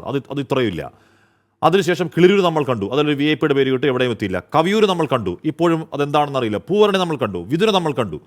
നമ്മൾ എത്രയെത്ര ഗ്യാങ് റേപ്പുകൾ ഈ കേരളത്തിൽ കാണുന്നുണ്ട്. എത്രയെത്ര പെൺകുട്ടികൾ അങ്ങേയറ്റം ദയനീയമായ സാഹചര്യം നമ്മൾ കാണുന്നുണ്ട്. അതിലൊരു പെൺകുട്ടി രോഗം വന്ന് മരിച്ചുപോയ കാര്യം നമ്മൾ കാണുന്നില്ലേ? ഈ സൂര്യനെല്ലിയിലാണോ വിതുരയിലാണോ സ്വകാര്യ ഭാഗങ്ങളിൽ വല്ലാതെ വേദനയായിട്ട് പഴുത്ത അവസ്ഥയിൽ പോലും അതിനെക്കൊണ്ട് പീഡിപ്പിച്ച കഥ നമ്മൾ കണ്ടില്ലേ? ശ്രീ ജോർജ് ജോസഫ് വീണ്ടും അതിനെയൊക്കെ കവച്ചു വെക്കുന്ന രീതിയിൽ 62 പേർ പീഡിപ്പിച്ച ഒരു വാർത്ത പുറത്തേക്ക് വരികയാണ്. ഞെട്ടലുണ്ടാക്കണ്ടേ കേരളത്തിന്? George Joseph.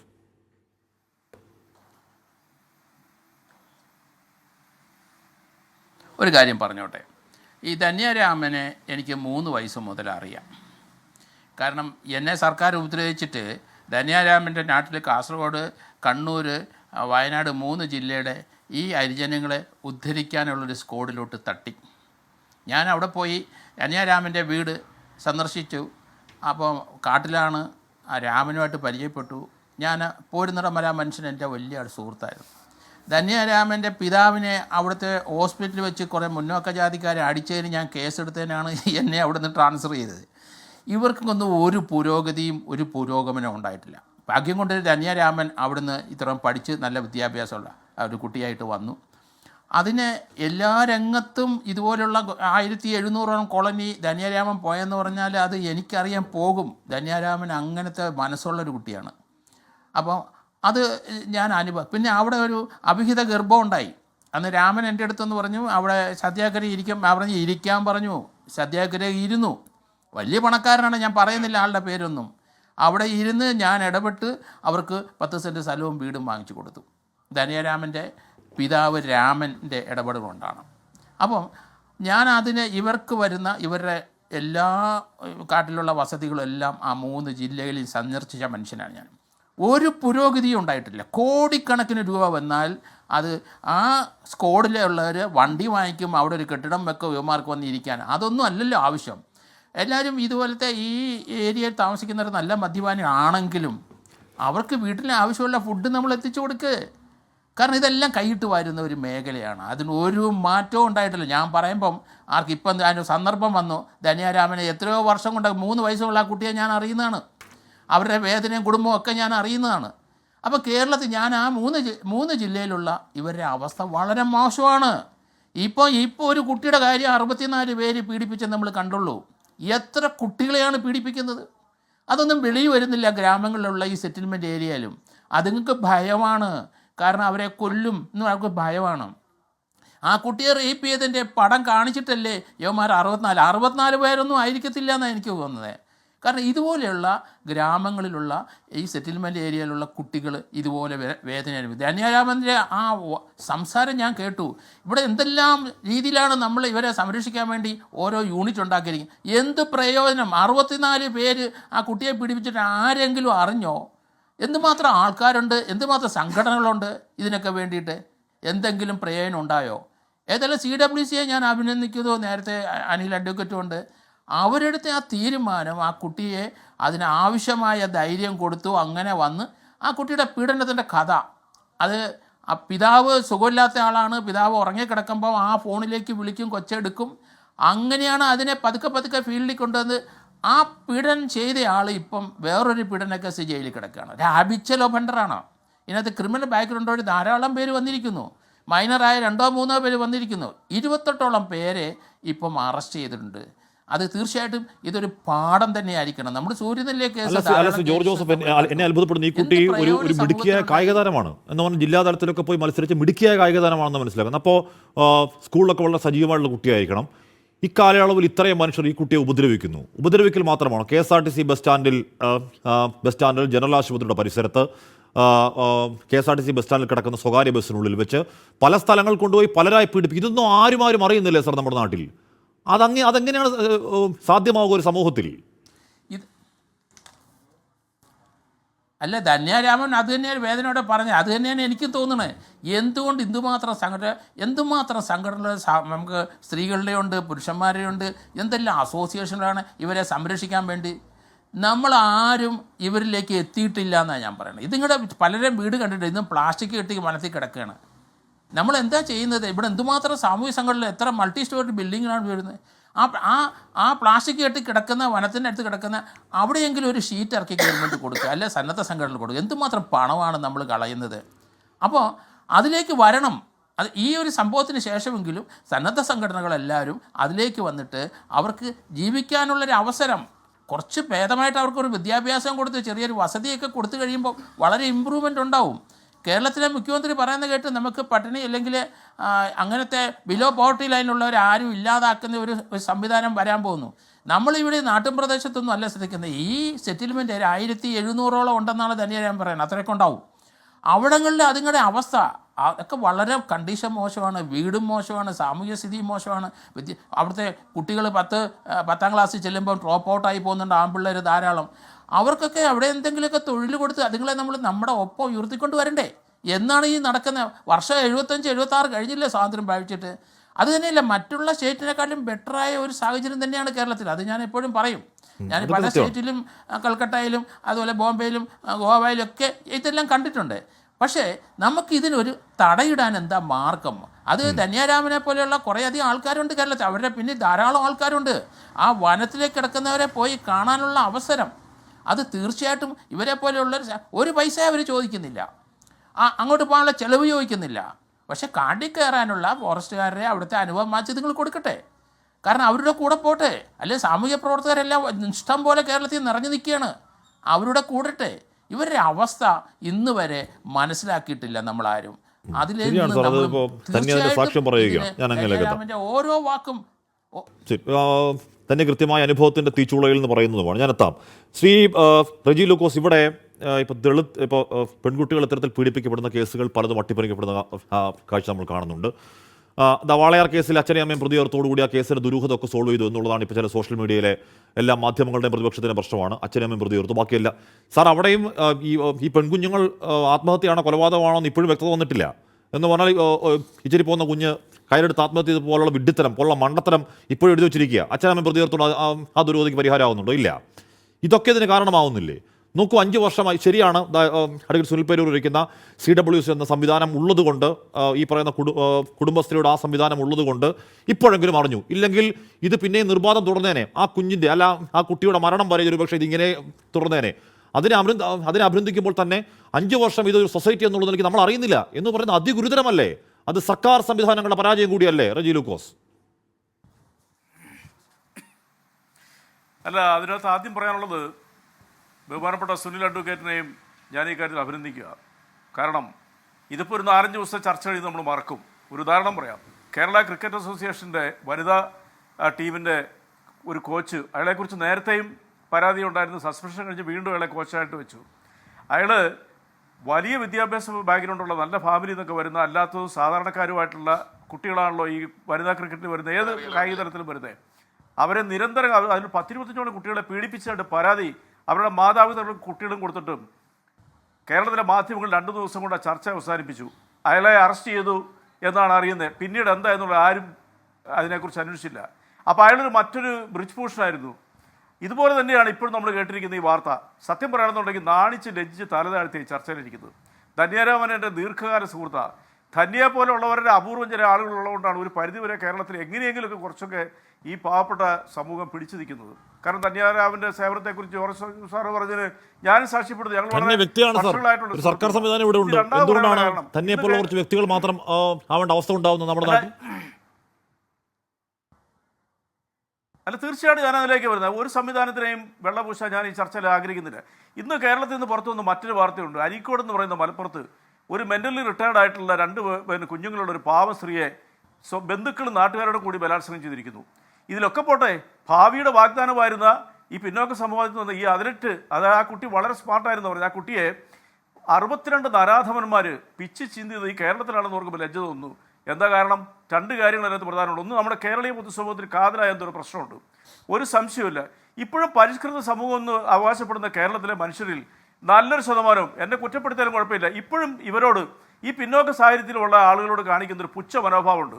ഏത് സർക്കാരുകൾ എങ്ങനെയെല്ലാം ശ്രമിച്ചാലും, ഏത് വനിതാ സംഘടനകളോ സാമൂഹ്യ സേവനം ശ്രമിച്ചാലും ഈ ഒരു മനോഭാവം മാറാതുകൊണ്ട് കേരളം രക്ഷപ്പെടുന്നു എനിക്ക് തോന്നുന്നില്ല. ഇപ്പോൾ ബഹുമാനപ്പെട്ട അഡ്വക്കേറ്റ് അനിലുണ്ട്, ജോർജ് സാർക്ക് ഇതിനകത്ത്, ജോർജ് സാർക്ക് പറഞ്ഞതനുസരിച്ചാണ് ഇതിനകത്ത് അദ്ദേഹത്തിന് ഒത്തിരി എക്സ്പീരിയൻസ് ഉണ്ട്. നമ്മുടെ അടിസ്ഥാനപരമായിട്ടുള്ള മനോഭാവം മാറണം. ഇപ്പം നിങ്ങളുടെ ക്യാമറമാൻ അരുണും ഞാനോട് ചർച്ചയ്ക്ക് മുമ്പായിട്ട് എൻ്റെ നാട്ടിൽ തന്നെ നടക്കുന്ന ഒരു സെറ്റിൽമെൻറ്റ് കോളിൽ ഒന്ന് കാര്യമായ ഇതിലൊരു നിരീക്ഷണം വേണമെന്ന് നിങ്ങളുടെ ബഹുമാനപ്പെട്ട ക്യാമറ എൻ്റെ നാട്ടുകാരനോട് പറയാം. അപ്പോൾ ഞാൻ പറഞ്ഞു, ഞാൻ ശ്രദ്ധിച്ചില്ല, അവിടെ പ്രശ്നമൊന്നുമില്ല. അപ്പോൾ ഈ പറയുന്ന ആദിവാസി ഊരുകളിൽ മാത്രമല്ല, പരിഷ്കൃത സമൂഹം ജീവിക്കുന്ന നമ്മുടെയൊക്കെ ഇടയിൽ ഇതുപോലെയുള്ള പാവങ്ങളുടെ സെറ്റിൽമെൻറ്റിലും ഈ എന്താ പറയുക, ഈ നായാട്ടുകാർ വിലസുന്നുണ്ടെന്നുള്ള വസ്തുത എന്തുകൊണ്ട് നമ്മുടെ കേരളത്തിൻ്റെ പൊതുസമൂഹം ഈ പ്രബുദ്ധരെന്നും വിവേകശാലികളെന്നും വിദ്യാഭ്യാസ സമ്പന്നരെന്നൊക്കെ പറയുന്ന ഇവർ എന്തുകൊണ്ട് ഇത്തരമുള്ള മനുഷ്യരെ ഇപ്പോഴും വിവേചനത്തോടെ കാണുന്നു? നമ്മൾ അത് ചർച്ച ചെയ്യണ്ടേ? ഇപ്പോൾ സർക്കാരിനെ ഒരു ഗവൺമെൻറ് സംവിധാനത്തെ സംബന്ധിച്ചോളം നമ്മുടെ മനോഭാവം മാറ്റാതെ കണ്ട് ഇവരെല്ലാം എങ്ങനെയാണ് ഒരു പരിധിക്കുള്ളിൽ നിയന്ത്രിക്കണേ? ഇപ്പോൾ സമൂഹം ജാഗ്രതയോടെ വേണം. നമ്മളൊക്കെ ഈ ചർച്ച കഴിഞ്ഞ് 3-4 ദിവസം കഴിയുമ്പോൾ അങ്ങ് മറക്കും.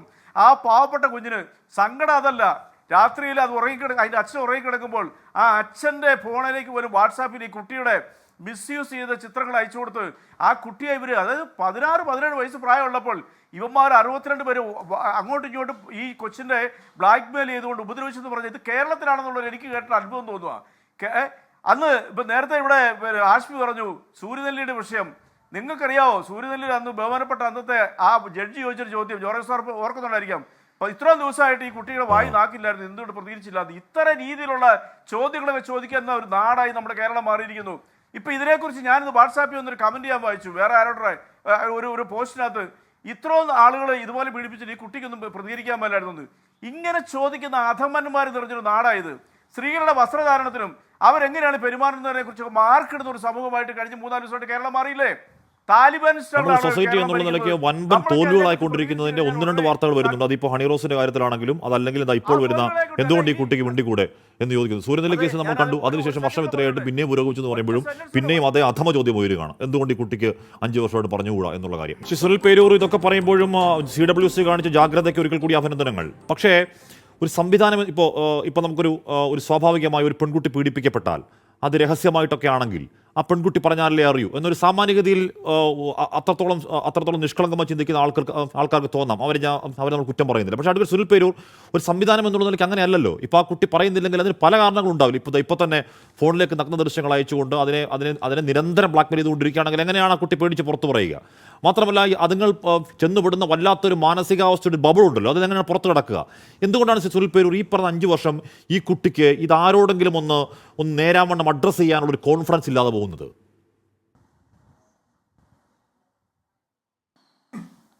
അത് നമ്മുടെ ഹാഷ്മി, അത് നമ്മുടെ പൊതുസമൂഹം മൊത്തത്തിൽ ആലോചിക്കേണ്ട ഒരു പ്രശ്നമാണ്. എന്താണെന്ന് ചോദിച്ചാൽ നമ്മുടെ പൊതുസമൂഹത്തിനകത്ത് വളർന്നു വരുന്ന ഒരു പുതിയ സംസ്കാരമുണ്ട്. എല്ലാവരും അവനവനിലേക്ക് ചുരുങ്ങുക എന്ന് പറയുന്ന ഒരു പുതിയ സംസ്കാരം.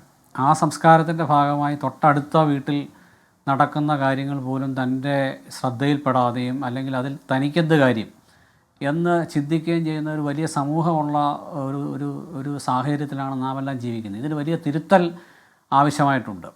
അപ്പോൾ ഇനി കുട്ടിയെ സംബന്ധിച്ചോ അതിൻ്റെ ജീവിത സാഹചര്യത്തെ സംബന്ധിച്ചോ ഒരു പക്ഷേ ഞാൻ മുമ്പ് സൂചിപ്പിച്ച പ്രശ്നങ്ങൾ തന്നെ ഒരു ഘടകമായി നിൽക്കാൻ സാധ്യതയുണ്ട്. എന്ന് മാത്രമല്ല, ഇത് കേരളത്തിൽ ഇപ്പോൾ ഞാൻ ചൈൽഡ് വെൽഫെയർ കമ്മിറ്റിയിലേക്ക് വന്നിട്ട് ഇപ്പോൾ 2.5 വർഷക്കാലമായി. ഈ 2.5 വർഷക്കാലത്തിനകത്ത് ഞങ്ങളുടെ മുമ്പിൽ വന്നിട്ടുള്ള നിരവധിയായ കേസുകളിൽ ഞങ്ങൾ അഭിമുഖീകരിച്ച പ്രധാനപ്പെട്ട പ്രശ്നം വരുന്ന കേസുകളിലെ ഒരു നല്ല ശതമാനവും ബ്രോക്കൺ ഫാമിലികളാണ് എന്നുള്ളതാണ്. ബ്രോക്കൺ ഫാമിലി എന്ന് പറഞ്ഞാൽ ഒന്നുകിൽ അച്ഛൻ ഉപേക്ഷിച്ച് പോകുന്ന കേസുകൾ, അല്ലെങ്കിൽ അമ്മ ഉപേക്ഷിച്ച് പോകുന്ന കേസുകൾ, അല്ലെങ്കിൽ അമ്മയും ഉപേക്ഷിച്ച് പോകുന്ന കേസുകൾ. ഇങ്ങനെ ഒട്ടേറെ പരിതാപകരമായ സാഹചര്യത്തിൽ വരുന്ന കുട്ടികളുടെ വിഷയങ്ങളാണ് പലപ്പോഴും ഞങ്ങളുടെ മുമ്പിൽ എത്തിയിട്ടുള്ളത്. അപ്പോൾ ഇതിനെല്ലാം കൃത്യമായ ഇടപെടലും അതിനാവശ്യമായിട്ടുള്ള പരിഹാരവും ഈ ഗവൺമെൻറ് സംവിധാനത്തെ ഉപയോഗിച്ച് ഫലപ്രദമായിട്ടാണ് കേരളത്തിൽ നടത്തിക്കൊണ്ടിരിക്കുന്നത്. ചില പോരായ്മകളൊക്കെ ഏറ്റക്കുറച്ചിലുകളൊക്കെ പലയിടത്തും സംഭവിക്കാം എന്ന കാര്യത്തിൽ എനിക്കും അഭിപ്രായ വ്യത്യാസമില്ല. പക്ഷേ ഗവൺമെൻറ് സംവിധാനം ഇക്കാര്യത്തിൽ വളരെ കാര്യക്ഷമമായും ഉത്തരവാദിത്വത്തോടെയും പ്രവർത്തിക്കുന്നു എന്ന നിലപാട് തന്നെയാണ് ഈ 2.5 വർഷക്കാലത്തെ എൻ്റെ പ്രവർത്തനത്തിനകത്ത് ഞങ്ങൾ CWC എന്ന നിലയിൽ ഞങ്ങളുടെ മുമ്പിൽ വന്നിട്ടുള്ള വിഷയങ്ങളെ സംബന്ധിച്ച് ഗവൺമെൻറ്റിൻ്റെ ഇടപെടലുമായി ബന്ധപ്പെട്ട് എനിക്ക് സൂചിപ്പിക്കാനുള്ളത്. നിങ്ങളുടെ മുന്നിലേക്ക് എത്തുന്ന വിഷയങ്ങൾ നിങ്ങൾ കാര്യക്ഷമം ഇടപെടുന്നുണ്ട് സുനിൽ. പക്ഷേ ഇത് എത്താതിരിക്കാൻ, ഇപ്പം ഞാൻ പറഞ്ഞത് ആ അവസ്ഥയിലേക്ക് എത്താതിരിക്കാൻ നമുക്ക് നിയമങ്ങളൊക്കെ ഉണ്ടല്ലോ. അത് പേപ്പറിൽ മാത്രമായി പോകുന്നുണ്ടോ? ഇപ്പോൾ സുനിൽ പേരൂർ, എൻ്റെ ഒരു സംശയം കൂടി ഞാൻ ചോദിക്കുന്നത്, ഇതൊരു ബോധവൽക്കരണം ഇപ്പോൾ ഈ പെരിങ്ങോന് ശേഷം വരുന്നൊരു 1-2 മാസം മുമ്പുണ്ടായ സംഭവമാണ്. അത് അധികം വാർത്തയൊന്നും ആവാത്തതാണ്. ഒരു അച്ഛനും അമ്മയും, അമ്മ ബാംഗ്ലൂർ ഹോം നേഴ്സായി വർക്ക് ചെയ്യുന്നു, 4 മക്കൾ. അച്ഛനെ ഏൽപ്പിച്ചിട്ട് അമ്മ ബാംഗ്ലൂരിൽ ഹോം നേഴ്സായി പ്രവർത്തിക്കാൻ പോകുന്നു. ഈ അച്ഛൻ ഈ മൂത്ത മകളെ ഉപയോഗിക്കുന്നു. അവൾ പ്രഗ്നൻ്റ്, അവൾ ഗർഭിണിയാകുന്നു. ഗർഭിണിയായ കാര്യം എന്താണ് പ്രഗ്നൻസി കിറ്റൊക്കെ വാങ്ങി അച്ഛൻ തന്നെയാണ് ചെക്ക് ചെയ്യുന്നത്. ഉറപ്പിച്ചതിന് ശേഷം അമ്മയെ വിളിച്ച് പറയുന്നു. അമ്മ വരുമ്പോഴേക്ക് ഇയാൾ നാട് വിട്ടു പോകുന്നു. അതിനുശേഷം കുട്ടിയെ ഈ പറഞ്ഞ ചൈൽഡിനെ കൊണ്ടുപോവുകയും അത് അബോർട്ട് ചെയ്യുകയും ഒക്കെ ചെയ്തു. ഇപ്പോഴും അയാളെ പിടികൂടിയിട്ടില്ല.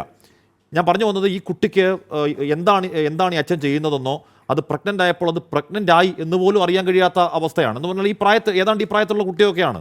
സുനിൽ പേരൂർ, ഇപ്പോഴും ഒരു ബോധവൽക്കരണത്തിൻ്റെ പ്രശ്നം സ്കൂളുകളിലുണ്ടോ? അത് ബോധവൽക്കരണത്തിൻ്റെ എല്ലാ ഇടപെടലും വിവിധ സംവിധാനങ്ങൾ നടത്തുന്നുണ്ട്. പക്ഷേ ഇത് പലപ്പോഴും സംഭവിക്കുന്നത് പല സ്ഥലങ്ങളിലും ഇത്തരം വിഷയങ്ങൾ റിപ്പോർട്ട് ചെയ്താൽ ചിലയിടത്തെങ്കിലും സ്കൂളുകൾക്ക്, വിദ്യാഭ്യാസ സ്ഥാപനങ്ങൾക്ക് തങ്ങളുടെ റെപ്യൂട്ടേഷനെ ബാധിക്കുമോ എന്ന ഭയത്താൽ പലപ്പോഴും റിപ്പോർട്ട് ചെയ്യപ്പെടാത്ത കേസുകൾ പലയിടങ്ങളിലും വന്നിട്ടുണ്ട്.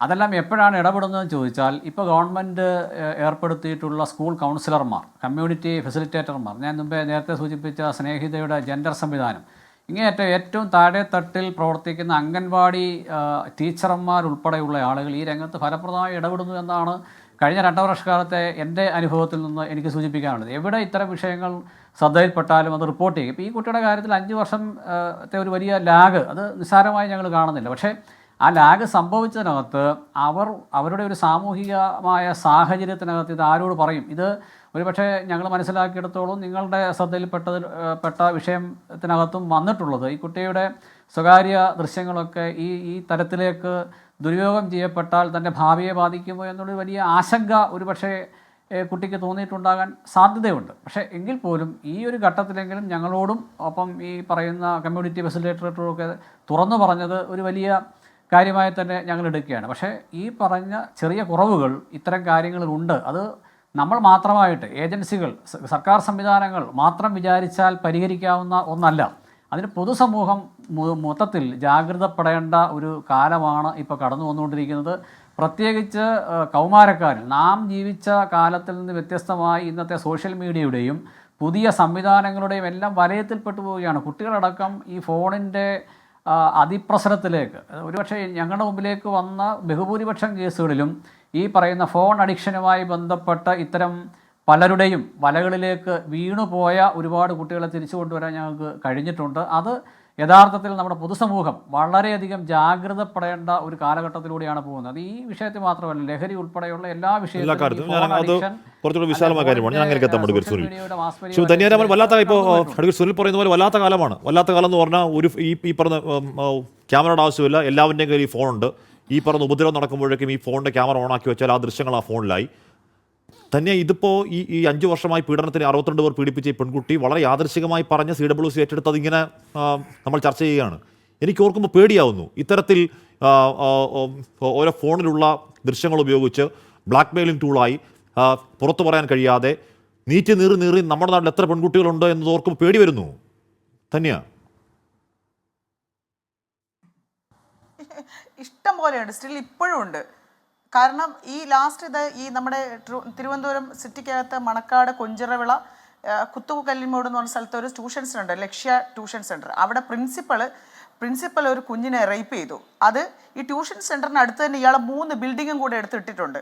എന്തിനാണ് 3 ബിൽഡിംഗ്? ഈ കുഞ്ഞുങ്ങളെയൊക്കെ അവിടെ കൊണ്ടുപോയി ഇയാളെ റേപ്പ് ചെയ്യാനാണ് ഉപയോഗിക്കുന്നത്. അങ്ങനെ എപ്പോഴും 100% മാർക്ക് വാങ്ങിയിരുന്ന ഒരു കുട്ടിയുണ്ട്. അയാളെ റേപ്പ് ചെയ്തു. ആ കുഞ്ഞ് കാര്യം വീട്ടിൽ വന്ന് പറഞ്ഞു. അത് ഞങ്ങൾ ഉടനെ പിന്നെ സിറ്റി പോലീസ് കമ്മീഷണർ സ്പർജൻ സാറെ വിളിച്ചു. പിന്നെ കാര്യങ്ങൾ ദ്രുതഗതിയിലായി.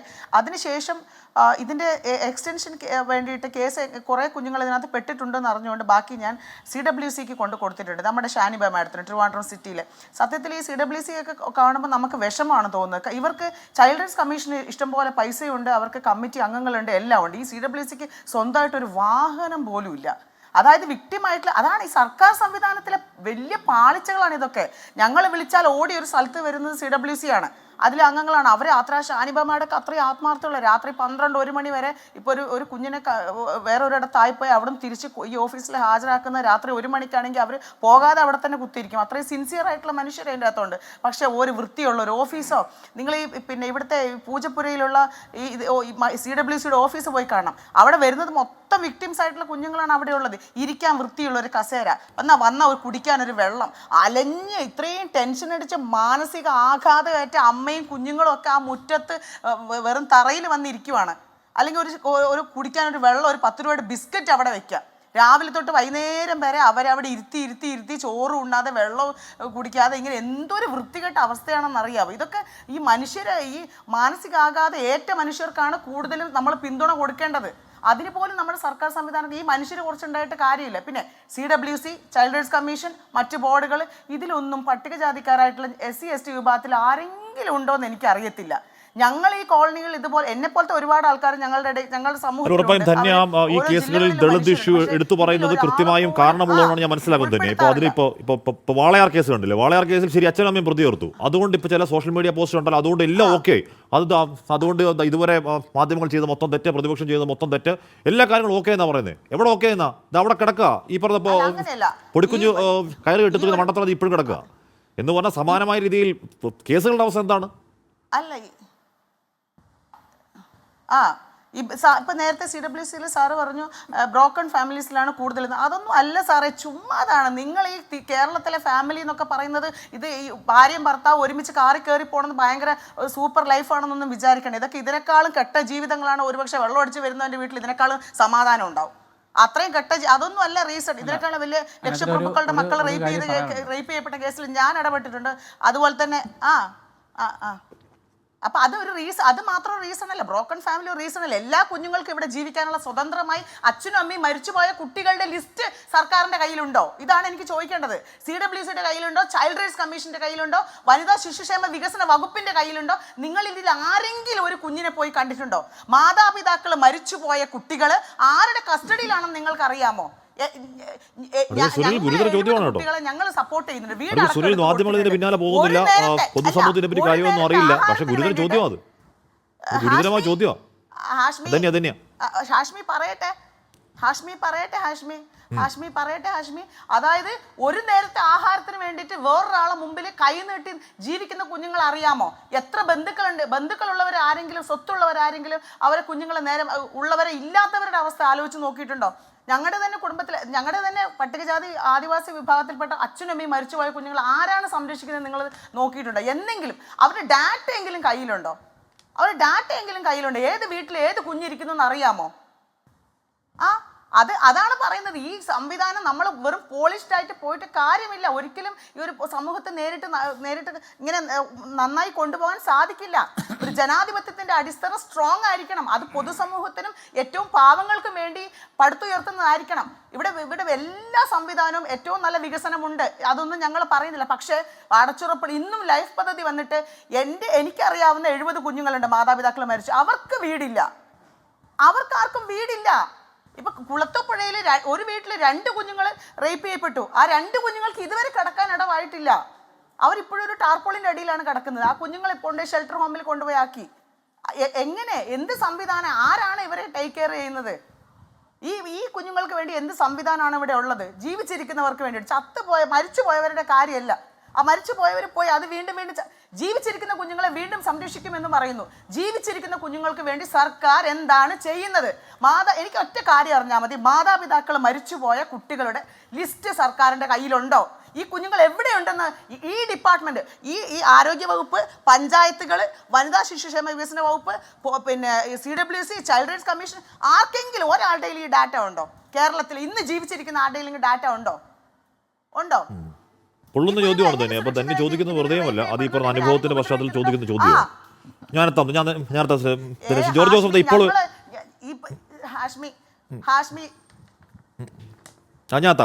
ജോർജ് ജോസഫ് ഇപ്പോൾ വരുന്ന വാർത്ത 9 വയസ്സുകാരെ ലൈംഗികമായി പീഡിപ്പിച്ച രണ്ടാനച്ഛനും ആരാണ് അപ്പൂപ്പന്റെ സുഹൃത്തും പീഡിപ്പിക്കുന്ന വാർത്ത വരുന്നുണ്ട്. 9 വയസ്സുകാരെ ലൈംഗികമായി പീഡിപ്പിച്ച രണ്ടാനച്ഛൻ, ഈ അപ്പൂപ്പന്റെ സുഹൃത്ത്. തിരുവനന്തപുരം പോത്തങ്കോട് കല്ലൂർ സ്വദേശിയുള്ള അനീഷ ബാബു എന്ന പിടിയിലായി. കുട്ടിയുടെ മാതാവ് വിദേശത്തേക്ക് ജോലിക്കായി പോയ ശേഷമുള്ള കുട്ടിയുടെ സ്വഭാവത്തിലെ മാറ്റം സ്കൂളിലെ അധ്യാപകർ തിരിച്ചറിഞ്ഞു. പിന്നാലെ കൗൺസിലിംഗിന് വിധേയമാക്കിയപ്പോൾ കുട്ടി അണുക്കനും പുറത്തു പറഞ്ഞെന്ന് പറയുന്നു. ആവർത്തിക്കപ്പെടുന്നുണ്ട് ഈ കാര്യങ്ങളൊക്കെ. പക്ഷേ ശ്രീ ജോർജ് ജോസഫ്, ദളിത് മേഖലയിലെ ഇഷ്യൂ, അവിടെ പെൺകുട്ടികൾ നേരിടുന്ന പീഡനം, അക്രമമൊക്കെ വേറിട്ട വിഷയമായി തന്നെ ചർച്ച ചെയ്യണം എന്നാണ് ധന്യയുടെ വാക്കുകൾ സൂചിപ്പിക്കുന്നത്. Shri George Joseph. ഇല്ല, ധന്യയുടെ വേദന എനിക്കറിയാം. ഞാൻ എത്രയോ ഇത് കണ്ടിരിക്കുന്നു. ഞാൻ അന്ന് പോലെ പറഞ്ഞപ്പോൾ ആരും ചെവിക്കൊണ്ടില്ല. ഇത് 10-25 വർഷം മുമ്പത്തെ കാര്യമാണ് ഞാൻ ഈ പറയണത്. ആ അവസ്ഥയ്ക്കൊന്നും ഒരു വ്യത്യാസവും കേരളത്തിൽ ഉണ്ടായിട്ടില്ല. കാരണം ഇപ്പം മനുഷ്യാവകാശ കമ്മീഷൻ ഡൽഹിയിൽ നിന്ന് വരുന്നുണ്ട്, പിന്നെ വനിതാ കമ്മീഷൻ ഇവിടെ നടപടിയെടുക്കുന്നുണ്ട്. അവിടെ ഇവിടെയൊക്കെ വലിയ നടപടിയാണ്. പക്ഷേ അടിസ്ഥാനപരമായി നമുക്ക് ഇവരെ ഉയർത്തിക്കൊണ്ട് വരേണ്ട ആവശ്യമില്ലേ?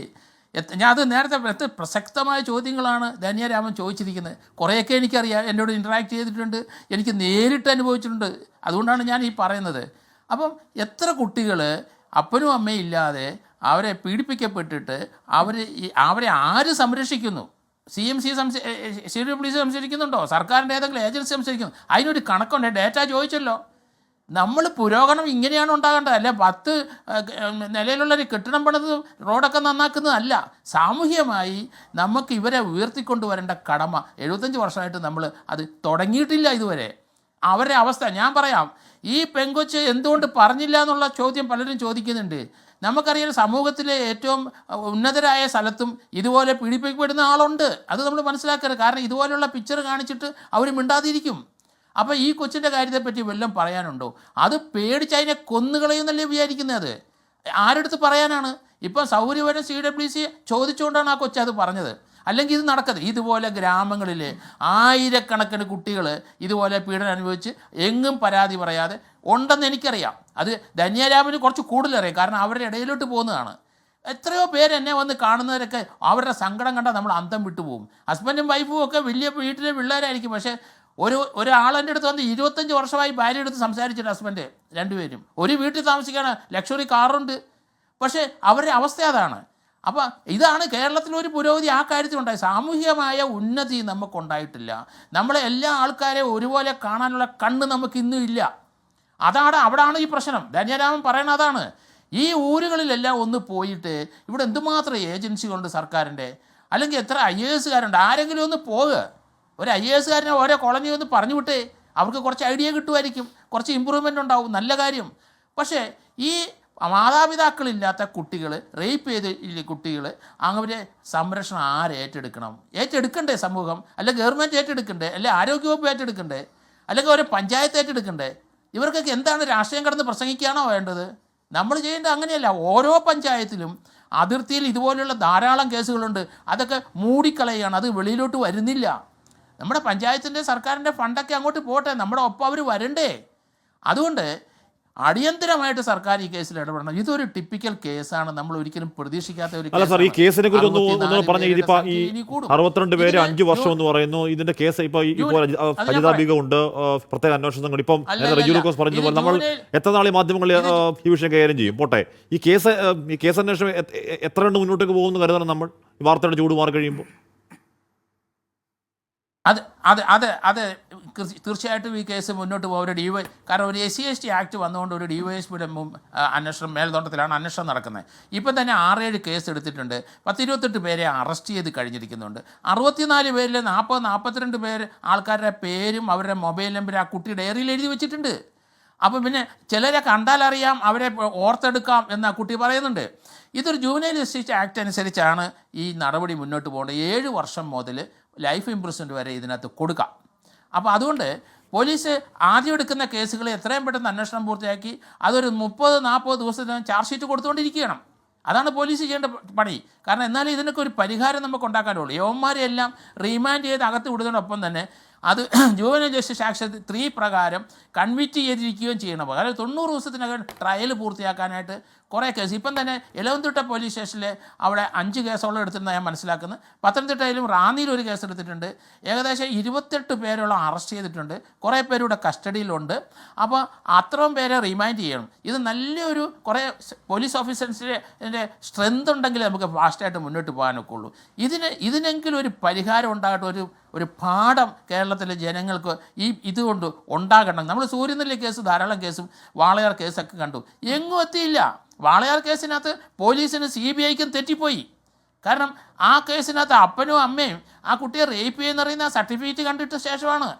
അപ്പോൾ 9 വയസ്സുകാരി എങ്ങനെയാണ് ആത്മഹത്യ ചെയ്യുന്നത് എനിക്ക് മനസ്സിലാകുന്നില്ല. അത് CBI അല്ല, അത് കൂടുതൽ വന്നാലും ശരി. 11 വയസ്സുകാരി ആത്മഹത്യ ചെയ്തെന്ന് വെക്കാം. 9 വയസ്സുകാരി എങ്ങനെ ആത്മഹത്യ ചെയ്ത്? 11 വയസ്സുകാരി ആത്മഹത്യ ചെയ്തിട്ട് അവിടെ നിന്ന് 2 പേര് ഇറങ്ങിപ്പോകുന്ന ആ 9 വയസ്സുകാരി കണ്ടതാണ്.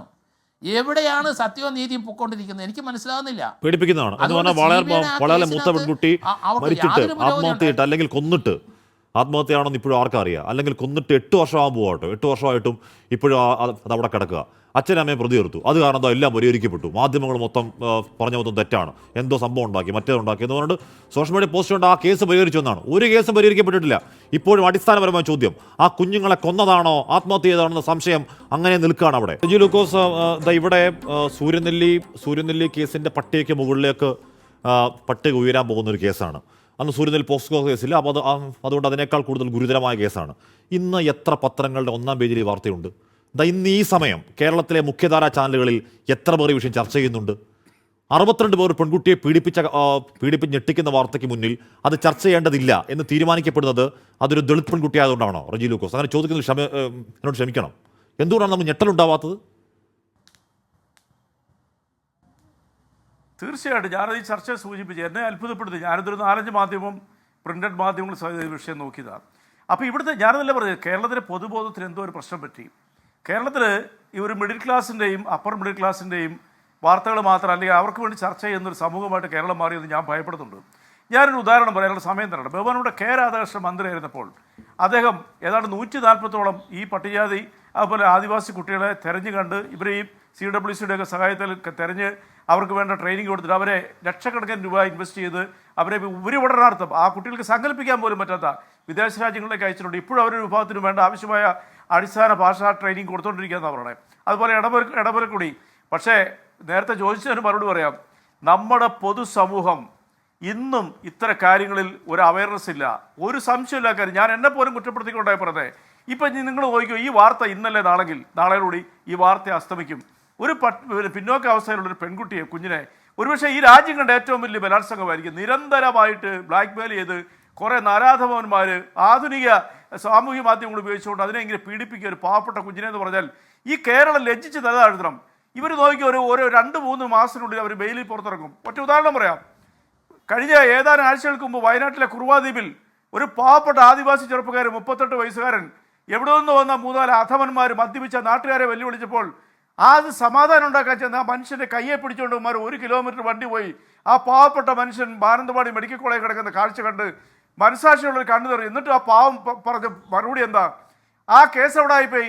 അതിൽ അറസ്റ്റ് ചെയ്തവന്മാർ കൂസലില്ലാതെ വിനോദയാത്ര പോകുന്നില്ലല്ലേ പോലീസ് ജീപ്പിലേക്ക് കയറിപ്പോയ.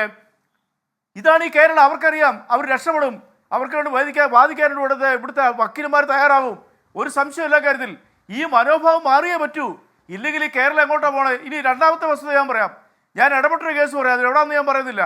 ഈ പാവപ്പെട്ട ഇതുപോലത്തെ കുട്ടികൾ താമസിക്കുന്ന വീടുകളിൽ വട്ടം ചുറ്റി നടന്ന് ഈ മയക്കുമരുന്ന് മാഫിയ ഈ കുഞ്ഞുങ്ങളെ എന്താ പറയുക വരുതിയിലാക്കിക്കൊണ്ട്, സ്കൂൾ കുട്ടികളെ പോലെ വരുതിയിലാക്കിക്കൊണ്ട് കാരിയേഴ്സ് ആക്കി വിടുന്നുണ്ട്. ആരും ചോദിക്കാനില്ല. അതേസമയം ഒരു അപ്പർ ലെവലുള്ള കുട്ടിയാണെന്നുണ്ടെങ്കിൽ മാതാപിതാക്കൾ കർശനമായിട്ട് നിലപാടെടുക്കും. ഇനി ഇവരെന്തായാലും പരാതി പറഞ്ഞാൽ ആരാണ് മൈൻഡ് ചെയ്യുന്നത്? ഇതൊരു മാറ്റം വരേണ്ട കേരളത്തിൽ. നമ്മളിവിടെ പരിഷ്കൃതരാണ്, വിദ്യാസമ്പന്നരാണ്, കേരളം വലിയ ഉന്നതിലാന്നൊക്കെ പറഞ്ഞിട്ടുള്ള കാര്യമുണ്ടോ? ഇവിടെ ചിൽഡ്രൻസ് വെൽഫെയർ സൊസൈറ്റിയും ചൈൽഡ് വെൽഫെയർ സൊസൈറ്റിയും ഒക്കെ വലിയ രീതിയിലുള്ള സേവനങ്ങൾ ചെയ്യുന്നുണ്ട്. എനിക്കറിയാം. ഈ കഴിഞ്ഞ ദിവസം മാധ്യമങ്ങളിൽ വന്നില്ല, ഒരു കുട്ടിയെ അപകടത്തിലേക്ക് പോകുന്നത് തിരിച്ചറിഞ്ഞുകൊണ്ട് അവർ ആ നിമിഷം ആ മേഖലയിലെ കുട്ടികൾക്ക് ഉന്നത വിദ്യാഭ്യാസം കിട്ടുന്ന കാര്യമല്ല, ആ മേഖലയിലെ പെൺകുട്ടികൾക്ക് ആകാശത്തോളം വളരുന്ന കാര്യമല്ല. ഏറ്റവും അടിസ്ഥാനത്തിൽ ഭക്ഷണത്തിന് കഴിഞ്ഞിട്ടുള്ള അവസ്ഥയുള്ള കുട്ടികളോട് നേർക്കുന്ന ബോധത്തിൽ തന്നെ പറയുകയാണ്. എവിടെയാണ് സർ നമ്മുടെ കോടികൾ? നമ്മൾ ചെലവഴിക്കുന്ന കോടികൾ എവിടെ കൊണ്ട് ചെലവഴിക്കുകയാണ് അവസ്ഥ ഉണ്ടെങ്കിൽ? തീർച്ചയായും ഹാഷ്മി, കേരളം ലജ്ജിക്കേണ്ട വേറൊരു ഉദാഹരണം പറയാം. ഏതാണ്ട് 40-45 കോടിയോളം രൂപ ജപ്പാൻ സഹായത്തോടുകൂടി അട്ടപ്പാടിയെ ഉദ്ധരിക്കാനായിട്ട് അഹാർട്സ് ഉണ്ടാക്കി 3 പതിറ്റാണ്ട് അവരുടെ വർക്ക് ചെയ്തു. അവിടെ ഒരു സെമിനാറിൽ പങ്കെടുക്കാൻ ഞാൻ പോയിട്ടുള്ള ആളാ. എത്ര ആദിവാസി കുടുംബം രക്ഷപ്പെടുത്തി. കേവലം 2 വർഷം മുമ്പ് അവിടെ ഒരു പെൺകുട്ടിക്ക് ഗർഭിണിയായ ഒരു സ്ത്രീ പാലമില്ലാത്തതുകൊണ്ട് ചുവന്നുകൊണ്ട് പോയി വഴിയിടയ്ക്ക് ആ കുട്ടി മരിച്ചു പോയത് കേരളം കേട്ടില്ലേ? ഈ അഹാർട്സൊക്കെ എവിടെ ആയിരുന്നു?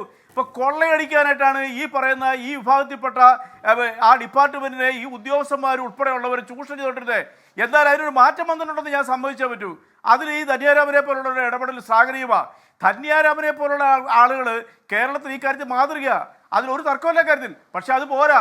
കേരളത്തിലെ രാഷ്ട്രീയ പ്രവർത്തകർ, ഞാൻ ഉൾപ്പെടെയുള്ള രാഷ്ട്രീയ പ്രവർത്തകർ ലജ്ജിക്കണം. എന്താ ഈ പറയുന്നവരുടെ കാര്യങ്ങളിൽ എത്ര മാത്രം ഇടപെടുന്നുണ്ട്? അങ്ങനെ ഇടപെടുമായിരുന്നെങ്കിൽ ഇവരെ പോലെ ജോർജ് സോഫിയോട് പറഞ്ഞല്ലോ ഇങ്ങനൊരു വിഭാഗം ഇന്ന് കേരളത്തിലുണ്ടാവുമോ? ഞാൻ അതിന് ഉദാഹരണം പറഞ്ഞത് രാധാകൃഷ്ണൻ മിനിസ്റ്റർ മന്ത്രിയായിരുന്നപ്പോൾ ചെയ്ത ചില കാര്യങ്ങളെക്കുറിച്ച് പറയാതിരിക്കാൻ പറ്റത്തില്ല. ഈ ഗവൺമെന്റ് വന്നതിന് ശേഷം വലിയ മാറ്റങ്ങൾ വരുന്നുണ്ട്. അതുകൊണ്ടൊന്നും കാര്യമില്ല ആഷ്മി. ഇവിടെ ശരിയാണ്. പക്ഷേ അവിടെ ഞാൻ പറഞ്ഞു ധന്യാരാമനെ നമ്മൾ പുകഴ്ത്തുമ്പോൾ ധന്യാരാമൻ ഒരു വ്യക്തിയാണ്. ധന്യാരാമന്റെ വ്യക്തി കപ്പാസിറ്റി ചെയ്യേണ്ട കാര്യമില്ല, ഇതൊന്നും സർക്കാർ ചെയ്യേണ്ട കാര്യങ്ങളാണ്. ധന്യാരാമൻ ചെയ്യുന്നത് ധന്യാരാമന്റെ എന്താണ്? ഹാഷ്മി, ധന്യ ഒരു മിനിറ്റ്, ഒറ്റ തീർച്ചയായിട്ടും. മിനിറ്റ്. അല്ല ധന്യ ഞാൻ പൂർത്തിരിക്കട്ടെ. അപ്പൊ ഇനി അതിന് സമയമില്ല. തീർച്ചയായിട്ടും ധന്യ ഒരു മിനിറ്റ്. ഞാൻ പറയാൻ കാരണം എനിക്ക് ധന്യാരാമനെ നേരിട്ട് അറിയാവുന്നുണ്ട്. ഈ ധന്യാരാമന്മാരെ പിന്നെ 100 ധന്യാരാമൻ വന്നാലും നമ്മുടെ സൊസൈറ്റിയുടെ മനോഭാവം മാറ്റാണ്ട് രക്ഷപ്പെടത്തില്ല. ഇവരെയൊക്കെ രണ്ട് കാര്യങ്ങൾക്ക് മറുപടി പറയേണ്ടതുണ്ട്. റെജി ലൂക്കോസ് ഏട്ടാ, ഒറ്റ കാര്യം പറഞ്ഞോട്ടെ. രാധാകൃഷ്ണൻ മിനിസ്റ്റർ ഏറ്റവും നല്ല കാര്യം ചെയ്തുകൊണ്ടിരുന്ന ആളാണ്. പക്ഷെ അങ്ങനെ ഇരിക്കാൻ വിട്ടോ? എന്തിന് രാധാകൃഷ്ണൻ മിനിസ്റ്റർ ഈ ഒരു അവസരത്തിൽ ഞങ്ങൾക്ക് വേണ്ടി എന്തെങ്കിലും ചെയ്തിരുന്ന ഒരേ ഒരു മന്ത്രി, ഇത്രയും കാലത്തിൻ്റെ ഇടയ്ക്ക് ഒരേ ഒരു മന്ത്രി 5 പൈസ കൈക്കൂലി വാങ്ങാത്ത അദ്ദേഹത്തെ എന്തിന് ഇവിടുന്ന് മാറ്റി എന്നുള്ളതിന് ഉത്തരവാണ് ആദ്യം കിട്ടേണ്ടത്. അദ്ദേഹത്തിന് അസിസ്റ്റന്റ് ചത്തു, SC ഡിപ്പാർട്ട്മെന്റ് കൊന്നിട്ടിരിക്കുവാണ്. ഇവിടെ ധന്യ പറയുന്നത് പൊള്ളിക്കുന്ന ചോദ്യങ്ങളാണ്. അത് ഈ പറയുന്ന ഒരു പെൺകുട്ടിയുടെ കാര്യം മാത്രമൊന്നുമല്ല. ഒരു വലിയ ബെൽറ്റിന്റെ ഒരു വലിയ മേഖലയുടെ അങ്ങേയറ്റത്തെ ഇപ്പോഴും 2024 ഭക്ഷണത്തിന് കൈനീട്ടേണ്ടി വരുന്ന പരിതാപകരമായ അവസ്ഥയെ പറ്റി പറയുകയാണ് ധന്യ. അത് നേർക്കുന്ന അനുഭവങ്ങളുടെ വെളിച്ചത്തിലുമാണ്.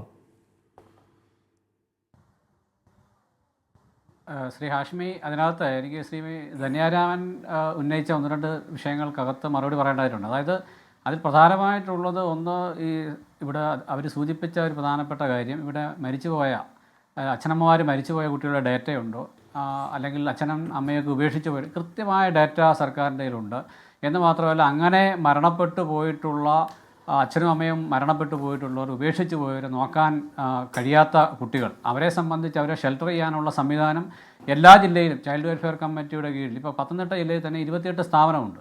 ഈ 28 സ്ഥാപനങ്ങളിലായി 524ഓളം കുട്ടികൾ ഞങ്ങളുടെ ഈ വിവിധ സ്ഥാപനങ്ങളിലായി താമസിക്കുകയാണ്. അപ്പോൾ നമ്മളൊരു സംവിധാനത്തെ അടച്ച് ആക്ഷേപിക്കുകയല്ല ചെയ്യേണ്ടത്. ചില പോരായ്മകളുള്ളത് പരിഹരിക്കേണ്ടത് തന്നെയാണ് എന്ന അഭിപ്രായം തന്നെയുണ്ട്. പക്ഷേ സർക്കാർ സംവിധാനം ഫലപ്രദമായി ഇത്രയധികം ഇടപെടുന്ന മറ്റൊരു സംസ്ഥാനം ഇല്ല എന്ന വെളിച്ചത്തിൽ സംസാരിക്കണം. പക്ഷേ ഞങ്ങൾ പറയുമ്പോൾ അതിന് ചെറിയ പോരായ്മയായിട്ട് കാണിക്കരുത്.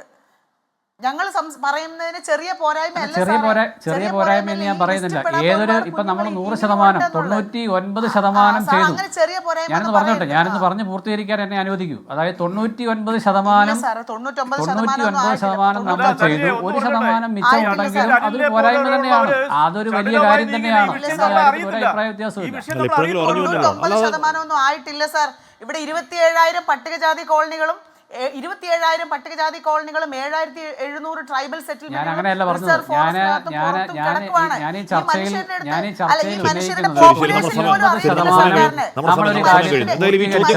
ഈ ചോദ്യങ്ങൾ തന്നെ ഉയർത്തിയ ചോദ്യങ്ങൾ സമൂഹത്തിന് മുന്നിൽ വെക്കേണ്ട ചോദ്യങ്ങളാണ്.